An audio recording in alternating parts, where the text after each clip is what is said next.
En el nombre del Padre, del Hijo y del Espíritu Santo. Amén. ¿Qué tal, amigos? Vamos a hacer la lección divina del texto de San Lucas, capítulo 2, versículos 22 al 40. Cuando se cumplieron los días de la purificación de ellos, según la ley de Moisés, lo llevaron a Jesús a Jerusalén a fin de presentarlo al Señor, según está escrito en la ley de Moisés. Todo varón primer nacido será llamado santo para el Señor, y a fin de dar en sacrificio, según lo dicho en la ley del Señor, un par de tórtolas o 2 pichones.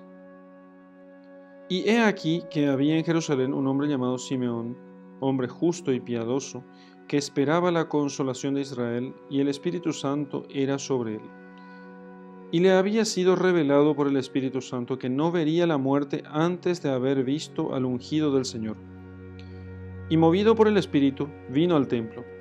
Y cuando los padres llevaron al niño Jesús para cumplir con él las prescripciones acostumbradas de la ley, él lo tomó en sus brazos y alabó a Dios y dijo: Ahora, Señor, despides a tu siervo en paz, según tu palabra, porque han visto mis ojos tu salvación, que preparaste a la faz de todos los pueblos, luz para revelarse a los gentiles y para gloria de Israel tu pueblo. Su padre y su madre estaban asombrados de lo que decía de él. Bendíjolos entonces Simeón y dijo a María su madre: Este niño es puesto para ruina y para resurrección de muchos en Israel, y para ser una señal de contradicción. Y a tu misma alma una espada la traspasará, a fin de que sean descubiertos los pensamientos de muchos corazones. Había también una profetisa, Ana, hija de Fanuel, de la tribu de Aser, de edad muy avanzada. Había vivido con su marido 7 años desde su virginidad, y en la viudez había llegado hasta los 84 años, y no se apartaba del templo, sirviendo a Dios noche y día en ayunos y oraciones. Se presentó también en aquel mismo momento y se puso a alabar a Dios y a hablar de aquel niño a todos los que esperaban la liberación de Jerusalén.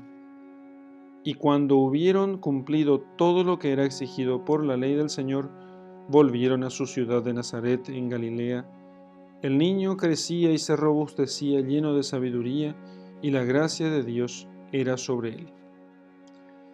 Muy bien, vamos a hacer la lección divina de este texto, muy largo por cierto, y no quiero prolongar más que lo acostumbrado para poder hacer esto, así que vamos a ir comentando. Va a ser un poco superficial el tema, pero es lo que podremos hacer en el tiempo con el que contamos. Y con algunos comentarios de la Biblia de Straubinger, que es la que yo tengo, ¿sí? Que es la que siempre utilizo y es la que más recomiendo. Entonces, la Virgen Purísima ciertamente no tenía que purificarse, sin embargo se sometió como Jesucristo a la ley judía que prescribía la purificación en el plazo de 40 días. Y entonces esa purificación consiste en que ella vaya al templo y presente una ofrenda, ¿sí? Es como si fuera a hacer celebrar misa por alguien. Entonces, cuando se cumplieron los días de la purificación de ellos, entonces, según la ley de Moisés, lo llevaron a Jerusalén. Y a fin de presentarles la purificación de María y la presentación del Señor. Ese tema de la presentación del Señor es un tema muy importante, muy interesante también, porque esto indica también la condición económica de ambos, porque el primogénito pertenece al Señor. ¿Qué significa que pertenece al Señor? Y sí, así como suena, pertenece al Señor y tiene que ser entregado al Señor. Y ser entregado al Señor en realidad significa básicamente que sea sacrificado a Dios. O sea, llevar y ponerlo sobre un altar y, bueno, sacrificarlo con un cuchillo, ¿no? Quemar las partes y, bueno, ofrecerlo a Dios. Bueno, pero eso no se puede hacer con un ser humano, eso sería un asesinato. Y la tradición de Israel siempre abominó los sacrificios humanos. Entonces, porque el sacrificio, el entregar a Dios algo vivo, y que sea lo más importante. Por eso siempre se entrega a Dios los primogénitos de los animales, de corderos, de terneros, de lo que sea. El primogénito es de Dios. ¿Y qué se hace con ese primogénito? Y bueno, lo que se hace es, se sacrifica en el altar del templo, y con ello significa que yo estoy reconociendo que Dios es superior a toda posibilidad que yo pueda tener de beneficios, de comodidad o lo que sea. Porque el más fuerte, el individuo más fuerte de los que puede procrear una madre es siempre el primogénito. El primogénito es el más fuerte, el que tiene mejores genes. Entonces, que Dios le pide a Israel que sacrifique al primogénito significa que quiere que ponga su confianza en Dios, no en las fuerzas de la naturaleza. Pero eso también se extendió a los primogénitos de hombres, porque este primogénito de hombre también pertenece a Dios, pero no está permitido el asesinato. Entonces, ¿nos vamos a asesinar en sacrificios humanos aquí? ¿Qué hacemos entonces? Bueno, lo que hacemos es sustituimos al primogénito por otros sacrificios posibles. Bien, ¿cómo los corderos podían ser caros para una familia? O los bueyes podían ser caros para una familia pobre como la familia de José y María. Entonces, para el caso de los pobres se prescribía lo que dice aquí, un par de tórtolas o 2 pichones de paloma. Entonces, ese es el símbolo, por eso prescribe la ley para el caso de ellos, y eso indica que eran pobres. Entonces, el primer varón nacido será llamado santo, sagrado, quiere decir eso. Entonces, el primer varón nacido es sagrado. Cristo es primogénito, no porque sea el primero de varios hijos de María, sería un error decir eso, sino el primogénito es un título que uno tiene aunque tenga después 20 hermanos, no importa. O uno solo es el primogénito, o sea, y es varón sagrado. El primogénito significa varón sagrado, consagrado a Dios. Y que sea consagrado a Dios significa que pertenece a Dios. Pero bueno, lo que hace Dios es para que se mantenga, o lo que hace la ley de Moisés para que se mantenga la sacralidad del primogénito. Entonces, porque a los primogénitos de Egipto Dios los había matado, Dios les había quitado la vida, que es el único que puede hacerlo, y en cambio salvó a los primogénitos de Israel. Luego, ahora los primogénitos de Israel, que son pertenecientes a Dios, tienen que ser rescatados con un sacrificio, tienen que ser sustituidos con este sacrificio, para que se mantenga la sacralidad. Uno podría decir, bueno, pero si total no va a sacrificar al primogénito humano, ¿por qué no quitamos nomás el sacrificio? Y claro, si haces eso, se pierde el sentido de la cosa, se pierde el significado de la cuestión. Entonces, se mantiene ese sacrificio para que el primogénito entienda que él es de carácter sagrado, que pertenece a Dios. Y ¿qué más realidad? En que Jesucristo, el primogénito, es el unigénito del Padre y es el primogénito de María y de María. Entonces, Él es sagrado y Él es de Dios. Y de hecho, Él vivió siendo de Dios siempre.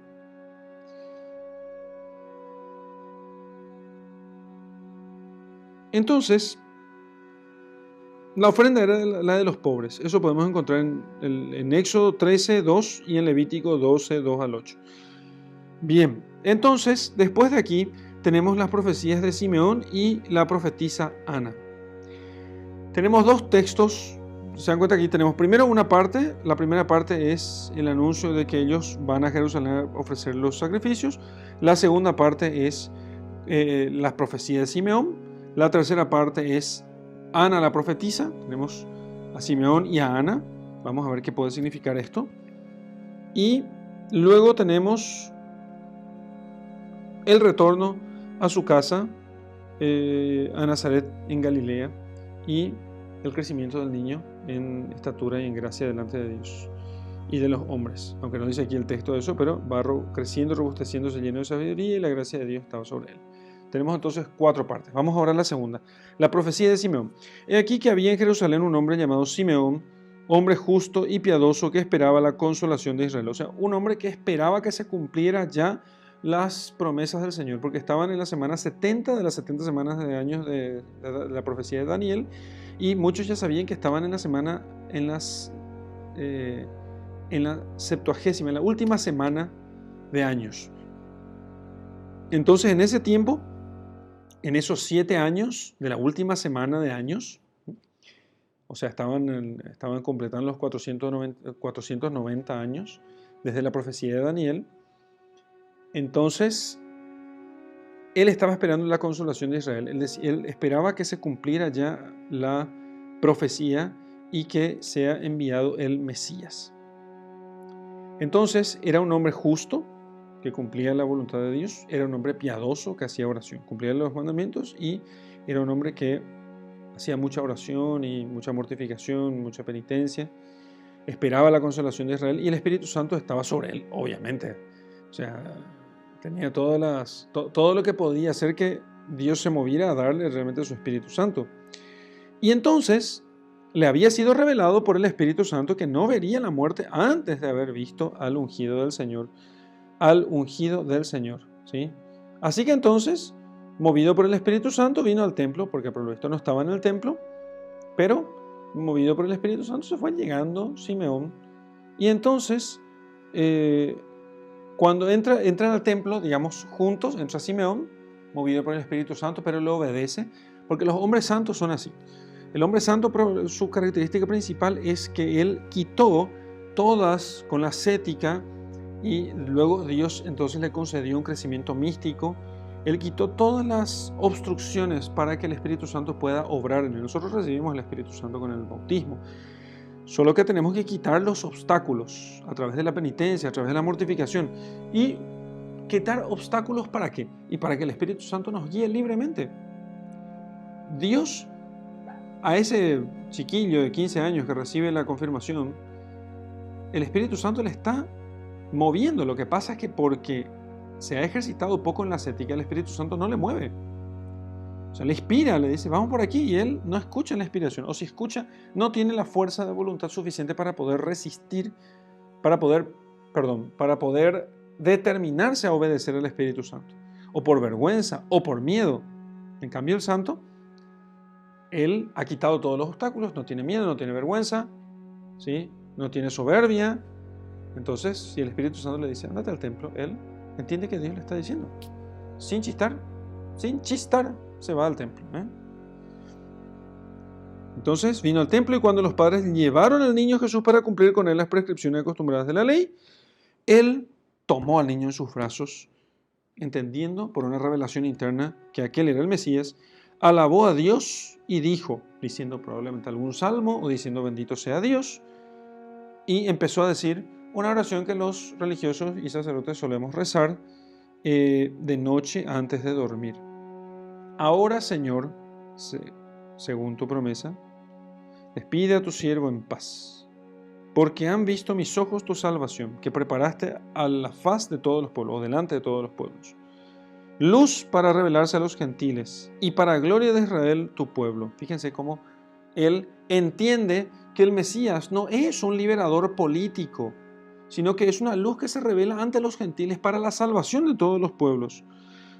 Han visto mis ojos tu salvación que preparaste a la faz de todos los pueblos, luz para revelarse a los gentiles y para gloria de Israel tu pueblo.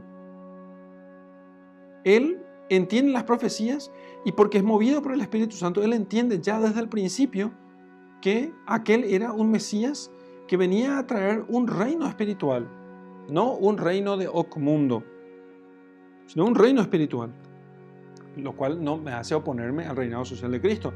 Estoy diciendo simplemente que el reinado principal de Cristo es un reinado espiritual, es el reinado de la gracia. Y eso lo está hecho para todos los pueblos. Luz para revelarse a los gentiles y gloria de Israel, tu pueblo.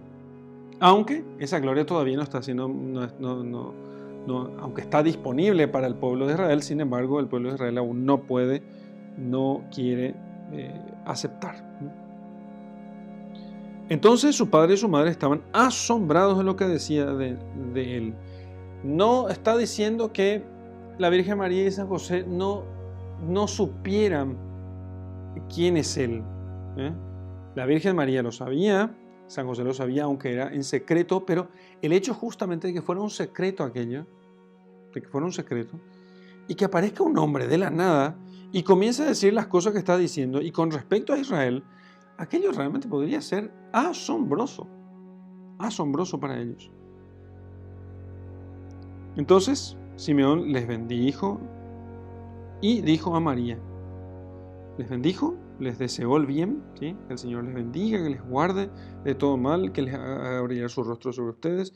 Una vez terminada la bendición, entonces le dice a María, una profecía, este es puesto para ruina y para resurrección de muchos en Israel. O sea, algunos se condenarán porque no le aceptarán y otros se levantarán, ¿sí?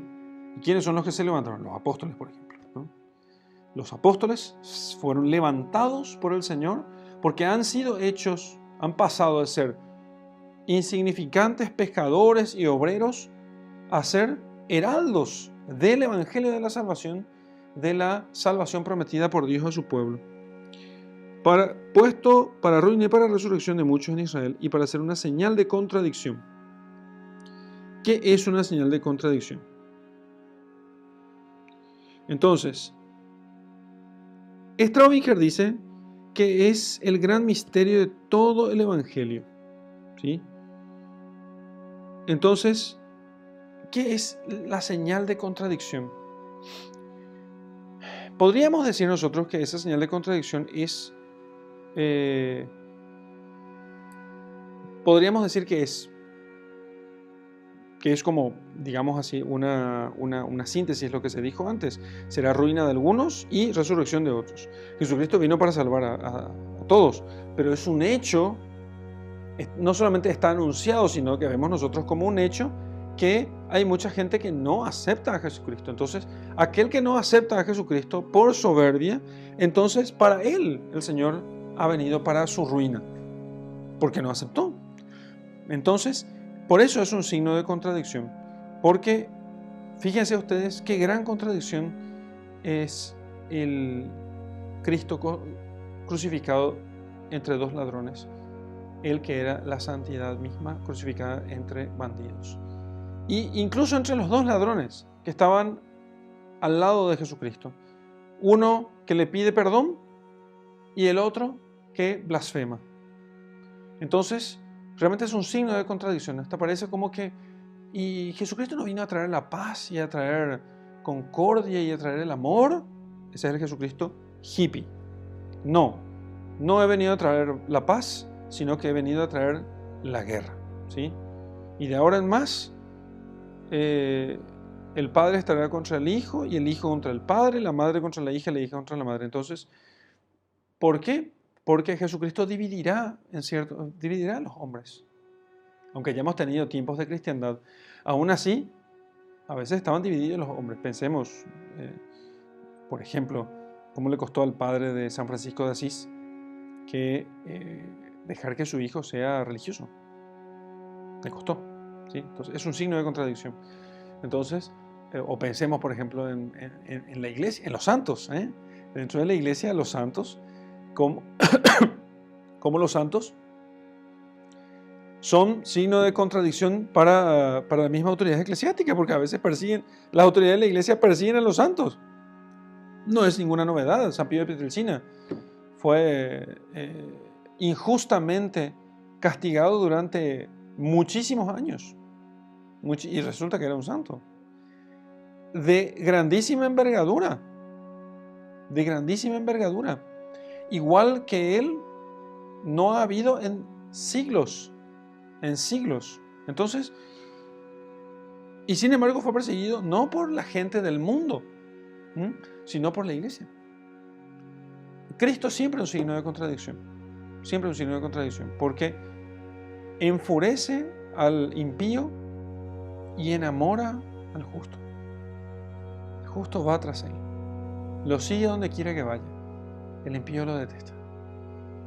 Y detesta, aunque diga que ama a Jesús con la boca llena, en realidad detesta y persigue a los que imitan a Jesús. Eso es un signo de contradicción. Y tu misma alma, le dice Simeón a María, una espada la traspasará de dolor. ¿Qué es esta espada? ¿Qué es esta espada que atraviesa de dolor el alma de María, ¿sí? O su corazón. Vemos nosotros cómo en las imágenes de Nuestra Señora de los Dolores siempre se colocan 7 espadas, 7 dolores de la Virgen. ¿Cuáles son esos dolores? Bueno, podríamos meditar en los dolores de la Santísima Virgen y para no... Uno puede pensar, bueno, pero a ver, este texto se suele leer en Navidad. Pero no olvidemos que las fiestas litúrgicas de Navidad, inmediatamente después, nos recuerdan que, aunque sea todo muy bonito y mucha alegría en la Navidad, ese nacimiento está marcado por la cruz. Ese nacimiento está marcado por la cruz. No hay pasaje no hay resurrección sin cruz, y no hay pasaje en los evangelios que no esté marcado por la cruz. Por eso el seguimiento de Cristo incluye siempre la cruz y eso es inevitable. Lo cual no significa que el que sirve al Señor es el que sufre más. No, digamos que en Él se nota el sufrimiento porque nosotros esperaríamos que Dios le evite el sufrimiento por ser como es. Por eso se nota más el sufrimiento. Y por otro lado, en el justo, el sufrimiento tiene sentido. Solo en el justo tiene sentido. Una espada atraviesa el corazón de la Virgen. Una espada de dolor, producida fundamentalmente por el rechazo de los hombres a su Hijo, que solamente les quiere hacer el bien. A fin de que, entonces, será una señal de contradicción, a fin de que sean descubiertos los pensamientos de muchos corazones. De tal modo que el hipócrita ya no engaña a los hombres haciéndolos pensar que él es un santo, sino que ahora las cosas sean distinguidas. El que mira a una mujer deseándola en su corazón, ya ha cometido con ella adulterio. Entonces no basta solamente con decir yo nunca cometí adulterio. No basta como decir hipócritamente, como se dice en mi país, en Paraguay, yo no mato, yo no robo, y con eso ya piensa que es bueno uno. Para nada. Cuando se enfrenta uno a Jesús, se descubren los pensamientos del corazón. También apareció una profetisa, Ana, hija de Fanuel, que significa el rostro de Dios, Fanuel o Panuel, es el rostro de Dios, de la tribu de Aser, ¿sí? Y muy anciana, había vivido con su marido 7 años desde su virginidad, y en la viudez había llegado hasta los 84 años y no se apartaba del templo sirviendo a Dios noche y día en ayunos y oraciones. Fíjense con qué sirve a Dios, con ayunos y oraciones, ¿sí? No se sirve a Dios solamente haciendo apostolado y trabajando en la iglesia, se sirve a Dios principalmente en ayunos y oraciones. Entonces, también se presentó en aquel mismo momento, también a ella el Espíritu Santo le movió y justo aparece en ese momento y se puso a alabar a Dios porque ahí mismo entendió que era el Mesías. Y comenzó a hablar de aquel niño a todos los que esperaban la liberación de Jerusalén. ¿Cómo podía hablar de aquel niño si no lo había visto? ¡Claro que lo vio! Ah, una cosa importante. En el templo existía la costumbre, y de hecho la Virgen María estuvo por allí, había edificios donde la gente acostumbraba a consagrarse a Dios, algunos por un tiempo breve o largo, ¿sí? Algunos se ofrecían a Dios para el servicio del templo, entonces a veces iban niñas como pupilas en el templo, y también hombres como Simeón, ¿sí? Y también mujeres viudas. Entonces eran como conventos, y estas casas, estas habitaciones, vivían estas personas allí y ayudaban en el templo, ya sea lavando los utensilios, reparando y manteniendo los ornamentos sagrados, ayudando en otras necesidades, en limpieza de la casa, todo para el servicio del culto de Dios en el templo de Jerusalén.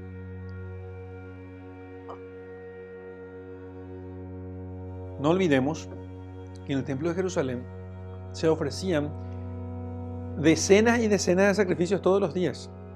Es como si tuvieran, ustedes no saben el trabajo que es una sacristía, En nuestra comunidad tenemos un equipo de sacristanes, no solamente una sacristana o un sacristán, sino un equipo de sacristanes. Generalmente trabajan 3 o 4, ¿sí?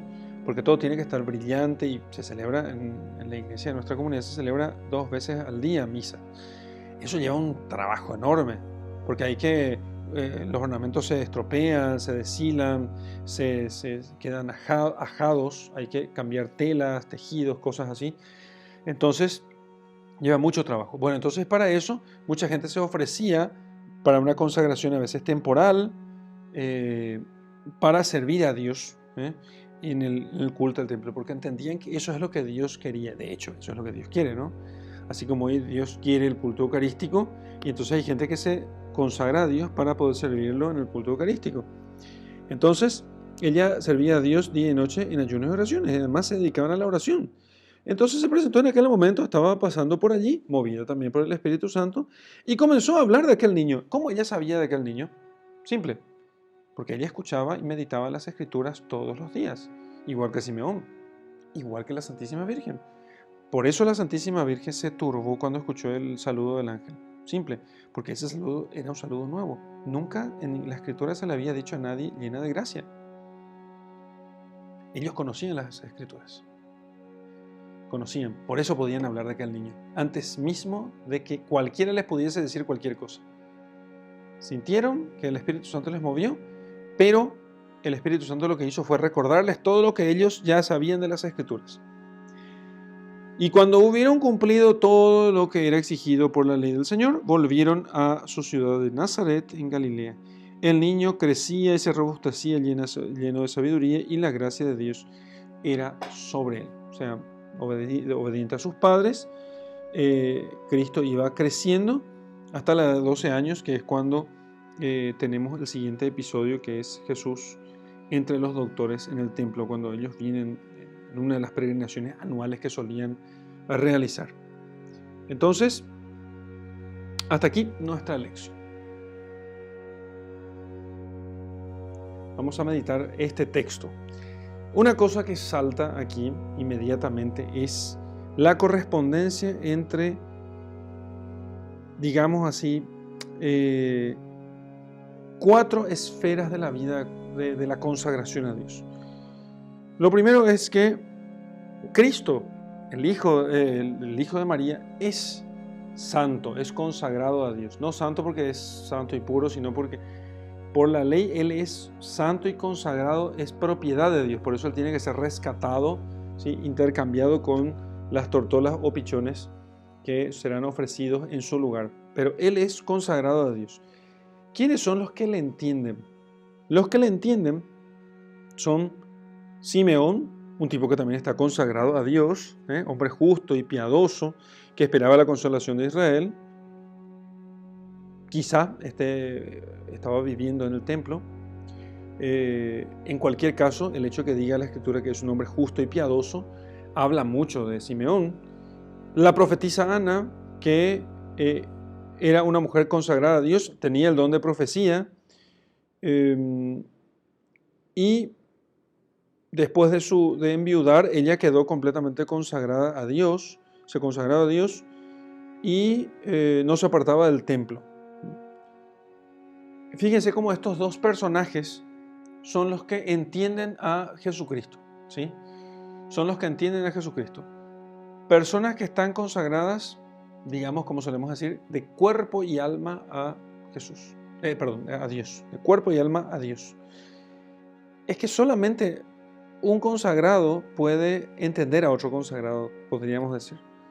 El que no está consagrado a Dios, el que tiene el corazón dividido en parte del mundo, en parte de Dios, el que tiene una fe así meramente popular, pero no se preocupa en servir a Dios con ayunos y oraciones, en llevar una vida justa y piadosa, no puede entender a Jesucristo. Y menos va a entender a las personas que siguen a Jesucristo. Entonces, ellos entienden quién es Jesús, porque ellos están consagrados de cuerpo y alma. Y recalco esto de cuerpo y alma, porque uno no podría estar consagrado solamente de cuerpo y no el alma, no sus intenciones, su voluntad, su entendimiento, lo que le hace humano no estar consagrado a Dios. Y tampoco no podría estar consagrado a Dios solamente con el alma, sin el cuerpo, porque nosotros somos una unidad sustancial de cuerpo y alma. El hombre es cuerpo y alma. aunque en la muerte se separe del cuerpo del alma temporariamente, en la resurrección volverán a unirse para no volver a separarse nunca más. Entonces la consagración debe ser de cuerpo y alma. Esa consagración nos abre un camino para poder entender qué es Dios. Evidentemente, uno cuando se consagra a Dios se consagra porque entendió a Jesucristo. Y al mismo tiempo el consagrado es el que entiende por consagrado a Jesucristo. Digamos que estas dos realidades se retroalimentan. ¿Y por qué? ¿Por qué eso es así? Porque desde el primer momento Jesucristo va a decir con el salmista, no quisiste ofrendas ni sacrificios, pero me diste un cuerpo. Y yo aquí estoy, Señor, para hacer tu voluntad. El alimento, desde el principio vimos nosotros, desde la Anunciación, ya vimos antes, en las lecciones divinas anteriores, que la Santísima Virgen es toda de Dios, toda del Padre. Su Hijo Jesucristo también es todo de Dios, todo del Padre. Y aquellos que, en la medida de sus posibilidades, pero sin reservarse nada, son también todo de Dios, todo del Padre, entonces en esa medida estos son capaces de poder ver allí al Santo de los Santos, al consagrado de los consagrados, al que toda su vida está para honrar y glorificar al Padre, no para su propia honra y gloria. Y eso es lo que es lo más difícil, y hasta me hace temblar en este momento pensar en ello, porque nosotros tenemos que examinarnos mucho para poder, más bien, con un poco examen, mejor dicho, basta para poder darnos cuenta que muchas de las cosas que hacemos, incluso obras buenas, seamos francos, lo hacemos por nuestra propia gloria. Tiemblo ante esa posibilidad, de verdad, no estoy diciendo como argumento, como elemento retórico, estoy diciendo que tiemblo realmente delante de eso porque si yo hago las cosas por honra mía, yo no puedo pagarme a mí mismo nada. Yo no puedo retener un solo pelo de mi cabeza, nada. Hermanos míos, absolutamente nada. Consagrarme a Dios significa realmente preservar mi vida.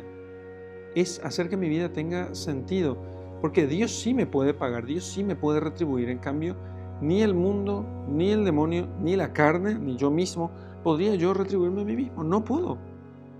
No puedo. Y sin embargo, yo sé, y yo sé que vos sabés, que innumerables veces vos y yo hemos hecho cosas por nuestra propia gloria. O sea, no hemos sido consagrados de Dios, porque el consagrado el consagrado es aquel que es hecho sagrado para honra y gloria de aquel por el cual ha sido hecho sagrado. Entonces, una copa, un cáliz, por ejemplo, un cáliz con el que se celebra la misa, donde se coloca el vino y el agua, un cáliz, cuanto más bello y precioso es, más glorifica a Dios. Porque uno dice, bueno, si aquel por el cual o en honra del cual se está haciendo esto, si esto es tan bello, si esto es tan precioso, si este cáliz es tan magnífico, es tan lleno de joyas y de perfecciones, ¿en honra de quién se está haciendo esto? O sea, si a mí me pasan un vasito así, uno va a decir, bueno, es un vaso normal. Pero si de repente, qué sé yo, alguno de ustedes me visita y, qué sé yo, viene aquí mi secretaria, la hermana Claudia, y me trae un vaso esculpido en jaspe y con incrustaciones de oro y no sé, todo lo que quieren. Entonces, y me da, padre, aquí tiene un vaso de agua. Si alguno de ustedes mirara eso, diría, qué tipo importante, ¿no? O sea, si tiene todo estas, tiene servidumbre, tiene vasos de oro, de joyas preciosas, tiene bandejas de plata, tiene todo, entonces ha de ser riquísimo y ha de ser poderosísimo, ¿cierto? Bueno, no es mi caso, ¿no? Yo solo tengo un vaso de vidrio. Entonces, ha de ser poderosísimo y riquísimo. Imagínense. Bueno, imagínense que nosotros estamos consagrando el vino y el pan en utensilios que son bañados en oro, que son cincelados por artistas, en los cuales se honra un solo nombre, Jesucristo, a un solo Dios, al Dios uno y trino. el Dios verdadero, el único Dios que existe, el único Dios que es, mejor dicho. Entonces, claro, el cáliz no se honra a sí mismo, el cáliz honra a Dios. Si Dios súbitamente dejara de existir, ese cáliz dejaría de tener razón de ser, no valdría nada. Lo derretiríamos y usaríamos para otra cosa. Lo mismo cualquiera de los utensilios, ornamentos y los templos dedicados a Dios, simplemente no tendrían ningún sentido. No tendrían absolutamente ningún sentido. Entonces, el consagrado, así también, así como un cáliz, así como un copón, así como un sagrario, un templo, unos ornamentos sagrados, el consagrado lo es para honra y gloria de aquel por el cual se consagra. Y así tenemos aquí estos consagrados. Tenemos a Jesús, tenemos a Simeón, tenemos a Ana, bueno, tenemos a la Virgen María y San José también. Tenemos un montón de consagrados aquí. Un montón de consagrados. Y Simeón y Ana son los que entienden lo que está sucediendo, porque ellos son todos de Dios. ¿Por qué aquellos hombres después, fariseos, escribas, saduceos, los sumos sacerdotes, por qué no le entendieron? Porque ellos habían deformado la religión. Tenían una consagración solamente de apariencia. No como Simeón y Ana. No como Simeón y Ana. La gente pobre, la gente humilde, la gente sencilla, en general era la que sí entendía bien la religión y se consagraron a Dios de cuerpo y alma según sus propias condiciones y según su formación y cultura, que es un poco lo que pasa en nuestros días. A veces sucede que las personas investidas de mayor poder o de mayor gloria o que tengan más honras humanas, en la religión estamos diciendo, termine siendo la persona más impía, la persona menos misericordiosa, menos caritativa, menos valiente, la persona menos valiente, porque se ha deformado el sentido de la religión. En cambio vemos a veces como los mártires son niños, mujeres, gente frágil. Muchas veces, a veces también la autoridad que ha vivido la religión como corresponde también se ofrece a Dios. Y también entiende que es consagrado a Dios. ¿Cuántos obispos mártires? ¿Cuántos sacerdotes mártires? También tenemos muchos obispos y sacerdotes que fueron cobardes, ciertamente. Pedimos a Dios la gracia de no ser así.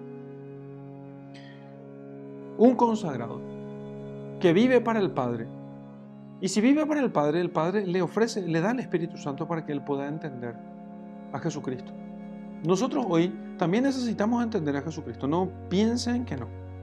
No piensen que no. Necesitamos entender a Jesucristo, porque si no lo entendemos, no nos vamos a salvar. No podremos salvarnos si no le entendemos a Jesús. Y entenderle a Jesús, solamente hay un camino para lograrlo, y es vivir como Simeón y como Ana. Ser justos, piadosos, servir a Dios con ayunos y oraciones. O si no, aparecerá Jesucristo el Mesías y nosotros no podremos reconocerlo. Aparecerá Jesucristo el Mesías en el pobre, en el indigente y aún en la Eucaristía, y nosotros no podremos reconocer. No sabremos que está Jesús allí. Los humildes y sencillos lo reconocen. Reconocen el pobre.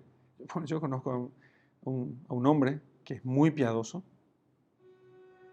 y que es un hombre que tiene muy poca educación. Les puedo asegurar, he conocido a un montón de gente convertida por ese hombre. Es impresionante. Humanamente uno podría decir que no se explica. ¿Cómo puede aquel hombre, sin apenas cultura, con una formación demasiado incipiente, llevar a muchas personas a la conversión, a muchas personas a la vida cristiana? Es porque es un hombre consagrado en el amplio sentido de la palabra. No es religioso, por supuesto, en este caso es un obrero, pero es un hombre consagrado a Dios. Es piadoso y justo. Reza diariamente, me consta. Y sirve a Dios con ayunos y oraciones. Entonces, claro, cuando se le aparece Jesucristo en el pobre, en el necesitado, en el penitente, en el que busca a Dios, cuando aparece Jesucristo y se aparece en la Eucaristía, Él se hinca de rodillas Y habla de aquello como si ya conociera, claro, porque Dios ya le habló a él. Porque el consagrado es de Dios, siempre es de Dios. Cuando hubieron cumplido todo lo que era exigido por la ley del Señor, volvieron a la ciudad de Nazaret. El niño crecía como consagrado, lleno de sabiduría, y la gracia de Dios estaba sobre él. Entonces, eso es lo que el Señor nos propone, quizás muchas otras cosas también, pero son las luces que el Señor me da en este texto del Evangelio. Vamos a hacer oración con este texto, recordando que no estamos usando el término consagrado en el sentido de consagrado religioso, como podríamos decir, sino como persona que tiene toda su vida orientada hacia Dios, que es persona justa, piadosa, que espera la realización de las promesas de Dios y que sirve a Dios con ayunos y oraciones, y no se aparta del templo, podríamos agregar todavía.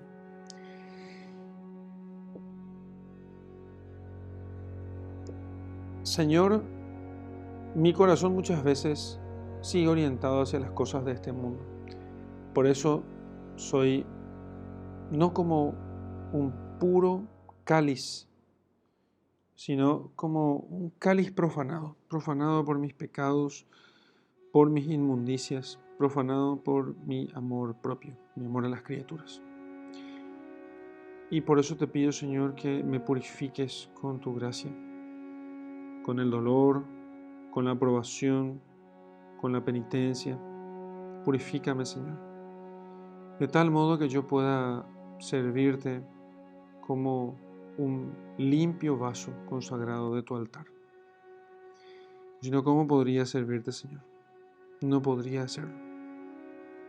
Pero si tú me llamas, Señor, entonces podré volver. Qué gozo el de Simeón al verte y el reconocerte.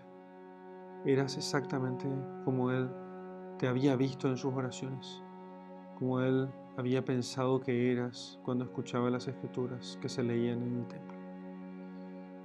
Qué gozo y alegría la de Ana, porque aquello que el Señor le revelaba en su corazón se realizaba allí delante de sus ojos. Qué alegría la de Simeón y la de Ana. Y sin embargo, Señor, qué tristeza la nuestra que no podemos verte. Y no podemos verte no porque tú no te muestras a nosotros, sino porque nosotros vamos opacando nuestra vista con la viga de nuestros pecados, con la pelusa de nuestras miserias. Por eso, Señor, delante de estos consagrados de tu Evangelio, te ruego, Señor, que me hagas también un consagrado tuyo, de tal modo que yo pueda reconocerte cuando te presentes delante de mí. Gloria al Padre, y al Hijo, y al Espíritu Santo, como era en el principio, ahora y siempre, y por los siglos de los siglos. Amén.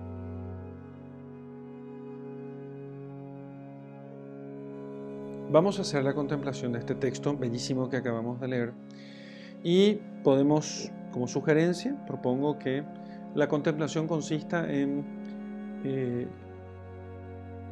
que hagas un recorrido de una semana en tu vida y te pongas a pensar en todas aquellas oportunidades en que Cristo se presentó delante de ti.